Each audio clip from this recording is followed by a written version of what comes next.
Somewhere in the architecture of the modern economy, there is a mechanism so embedded, so routine, that most people pass through it every single day without recognition. It is not hidden in a secret agreement. It is not the invention of a single institution or a single era. It operates through ordinary transactions, through payroll deposits, government bond auctions, mortgage approvals, and central bank balance sheets. And yet, its consequences shape every currency on earth, every sovereign debt load, and the purchasing power of every household in the industrialized world. The question worth asking is not whether this mechanism exists. It does, and economists describe its components in textbooks with calm technical language. The question worth asking is what happens when you follow the logic to its structural conclusion. So this is historical capital. Today, we examine how debt became the operational foundation of modern money and why the system is designed to expand rather than resolve. To understand how money functions in the 21st century, it is necessary to understand how it changed. For most of recorded monetary history, currency derived its credibility from a physical anchor. Coins held value because they contained silver or gold. When silver was scarce, the money supply contracted. When mines produced well, liquidity expanded. The relationship was direct and constrained by geology. Governments could manipulate this relationship, and many did, by reducing the precious metal content of coins while maintaining their face value. Philip IV of France did this systematically in the early 14th century. Roman emperors did it centuries before him. But the ceiling remained real. Physical metal could not be created from intention alone.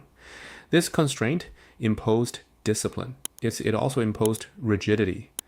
As economies grew more complex, as states needed to finance wars across years rather than weeks, as trade networks expanded beyond what any single gold reserve could accommodate, that rigidity became increasingly difficult to manage. The transformation that followed accumulated across 2 centuries of institutional innovation and war financing. By the mid-20th century, the architecture of global money had shifted fundamentally, and the mechanism at the center of that shift is one that most people have never been asked to examine directly. The mechanism begins with the central bank. A central bank is not a repository of national wealth, and it is not a vault holding the accumulated savings of a country. A central bank is primarily an institution of issuance. It creates money not by drawing on prior savings, but by generating new claims against future economic activity. When a central bank purchases government bonds, it credits the government's account with newly created reserves.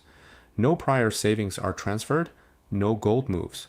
A number increases on a balance sheet, and money enters circulation. The government then spends these reserves into the economy through wages, contracts, and public services. Commercial banks participate in an adjacent process.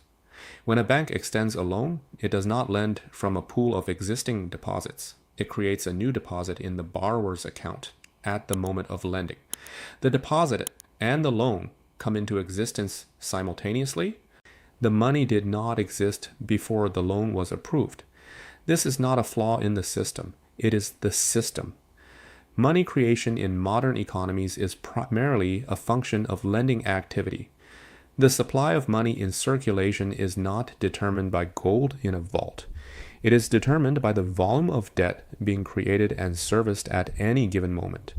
The structural implication is significant.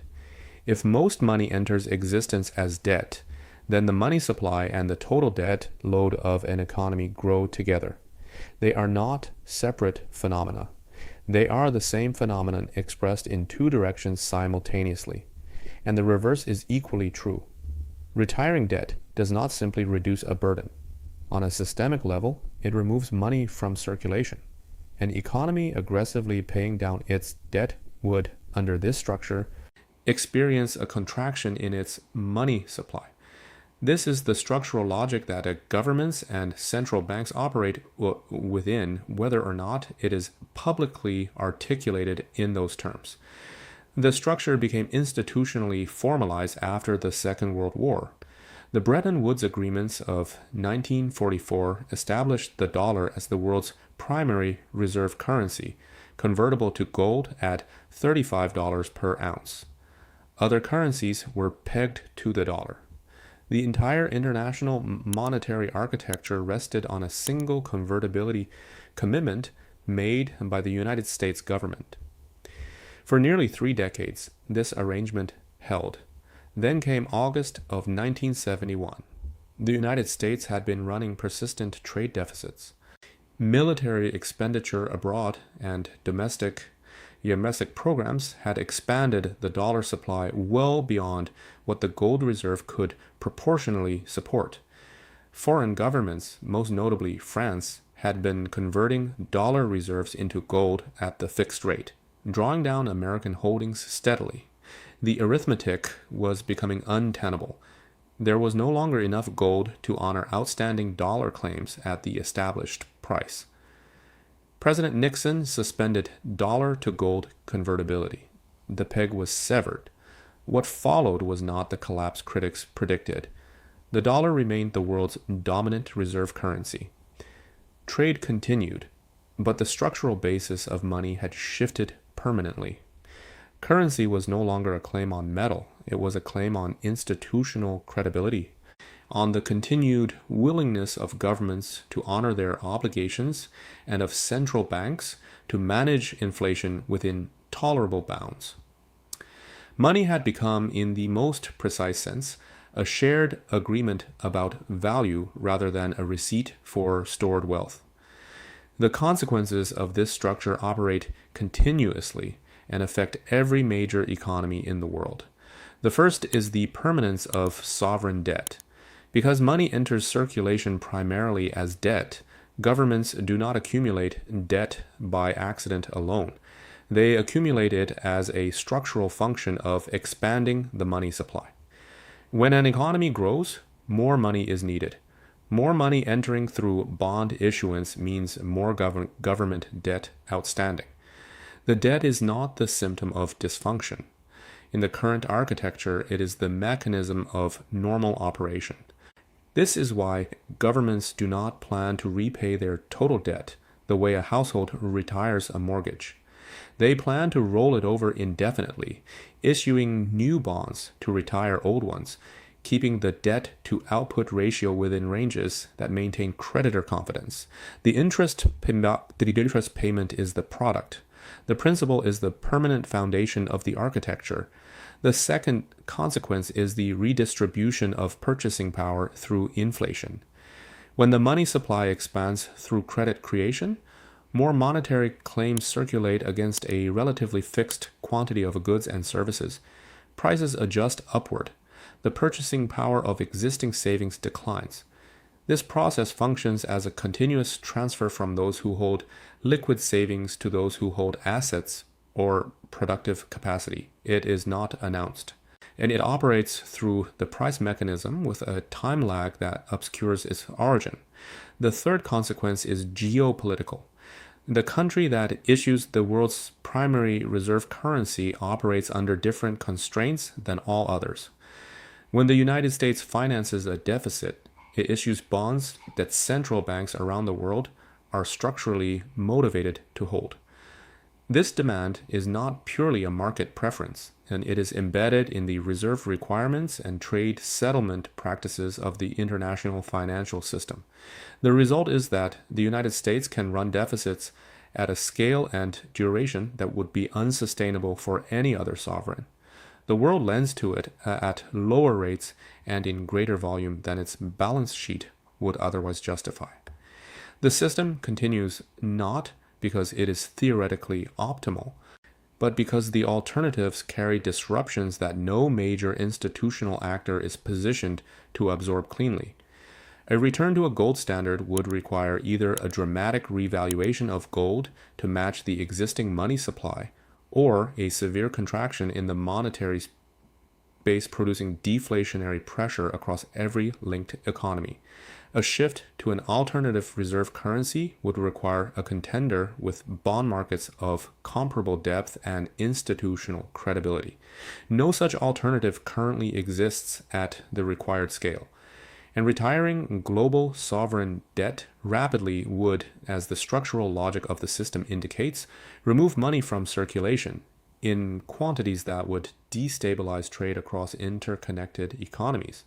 The system persists because its components are load-bearing.